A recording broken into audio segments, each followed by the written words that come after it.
Amerika Serikat dan sekutunya tahu betul kalau negara Republik Indonesia adalah negara kaum muslimin yang teritorialnya paling luas di dunia, saudara.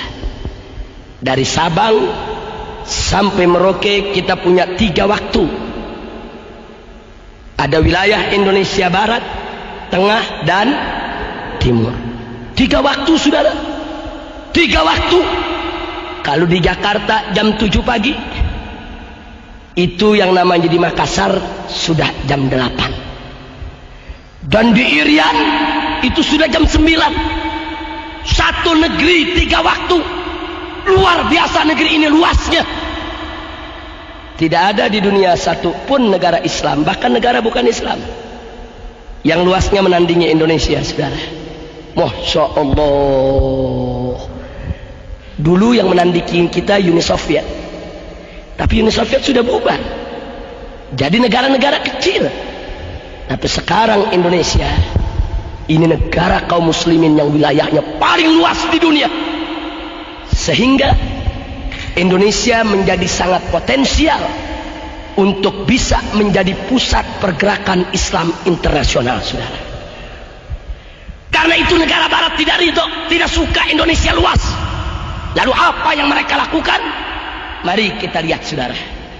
Yang mereka lakukan adalah menghasut rakyat Indonesia di berbagai tempat agar mereka berontak.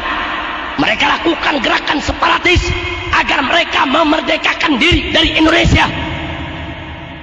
Makanya lihat gerakan RMS yang ada di Ambon sana, saudara. Sengaja mereka provokasi. Kau berontak, bikin tidak aman, kibarkan bendera, kau harus merdeka, jangan ikut Indonesia. Begitu juga Irian, gerakan Papua Merdeka, saudara. Mereka berikan senjata, mereka berikan modal, habis-habisan berontak. Yang penting merdeka dari Indonesia. Bahkan maaf, sampai Aceh pun tidak luput, saudara. Walaupun GAM Muslim, sengaja diadu antara GAM dengan TNI, saudara. GAM Muslim, TNI yang dikirim juga Muslim. Mereka diadu agar mereka saling tulik, saling tembak, saling bunuh. Karena Amerika Serikat punya kepentingan, saudara. Kalau Aceh merdeka, Maluku merdeka, Irian merdeka, bagian-bagian lain merdeka, maka negara kesatuan Republik Indonesia akan porak-poranda, akan menjadi negara-negara kecil yang lemah, yang bisa dikendalikan oleh orang-orang kafir.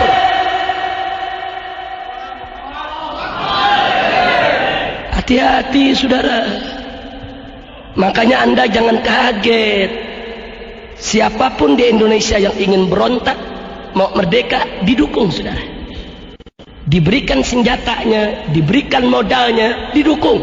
Yang penting Indonesia pecah. Mereka sudah berhasil melepaskan Timur-Timur dari pangkuan Republik.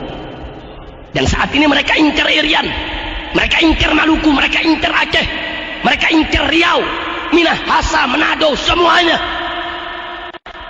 Maka itu saya ingatkan umat Islam, jangan terpancing. Kewajiban kita untuk menjaga keutuhan Republik ini. Karena selama Indonesia bersatu, tidak pecah, kita menjadi negara paling luas di dunia. Kita punya potensi dan kekuatan yang bisa mengimbangi kekuatan Barat. Tapi kalau kita sudah pecah, kita lemah, kita tidak punya kekuatan, dan kita akan diinjak-injak oleh orang kafir. Allahu Akbar. Saya mau tanya semua yang ada di sini, mau diinjak-injak sama orang kafir tidak?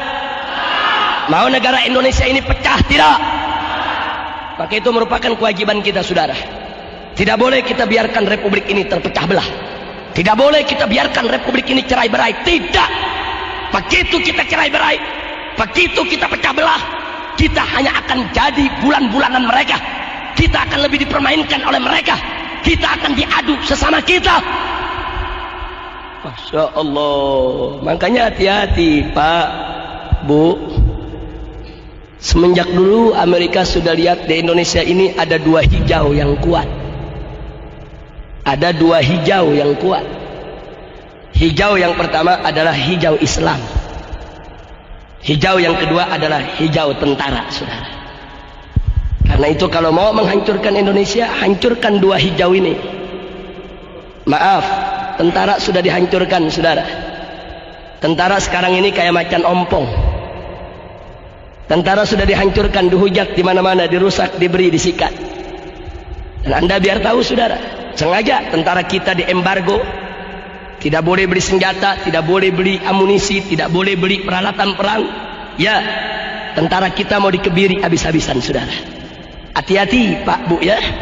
Kalau tentara Republik Indonesia sudah lumpuh, setiap saat mereka bisa serbu negeri kita kapan saja untuk mereka kotak-kotak ini negeri, saudara. Sengaja kita diadu domba. TNI kita diobok-obok, diacak-acak, dihancurkan. Memang TNI kita di masa lalu punya banyak dosa, saudara. Punya banyak kesalahan. Tapi jangan sampai kita lupa diri.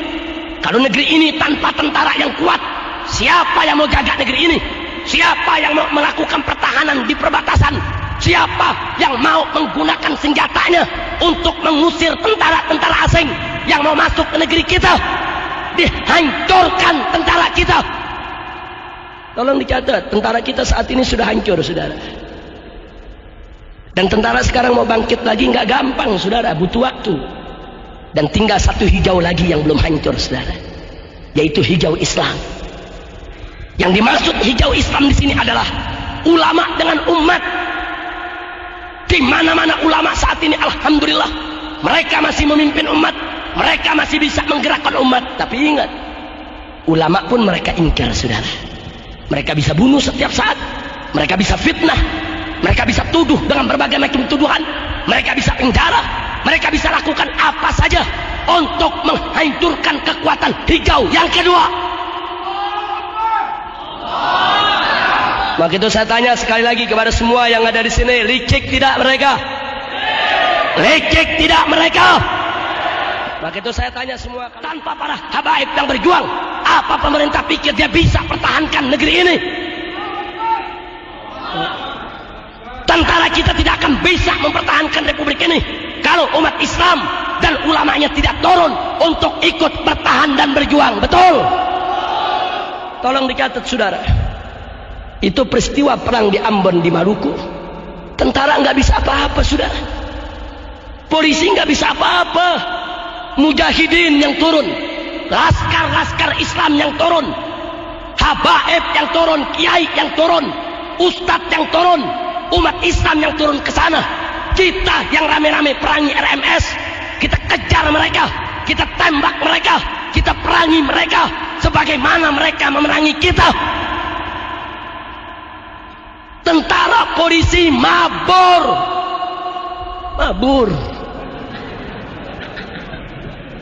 Di Pasuruan aja pada bisa megang kumis, saudara. Di Ambon mabur.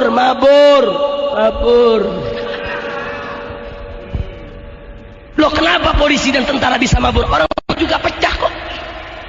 Polisi yang muslim dengan polisi yang Kristen saling tembak. Tentara yang muslim dan tentara Kristen saling tembak. Mereka sendiri kacau kok. Makanya saya ingatkan kepada pemerintah, jangan menuduh ulama sembarangan. Tanpa kehadiran mujahidin, tanpa kehadiran para laskar Islam di Ambon kemarin, dengan izin Allah, mungkin Maluku sudah lepas dari republik, saudara. RMS punya senjata lengkap, mereka punya senjata otomatis, tapi berhadapan dengan laskar-laskar Islam mereka tidak mampu. Mereka bantai pertama saudara kita, banyak kaum muslimin yang mati. 1 tahun kita digempur habis-habisan. Tapi begitu mujahidin turun, laskar turun, ulama turun, umat Islam turun, mereka porak-poranda. Masya Allah. Jadi pemerintah mestinya bersyukur kepada Allah dan berterima kasih kepada umat Islam. Kalau umat Islam nggak berjuang di Ambon, udah lepas dari kemarin, saudara. Biar Anda tahu.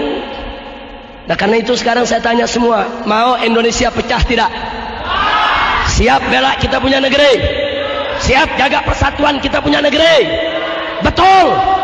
Allahu Akbar. Maka itu upaya dari manapun yang ingin mecah belah kita harus kita tolak. Nggak boleh kita pecah belah, nggak boleh kita saling gontok-gontokan.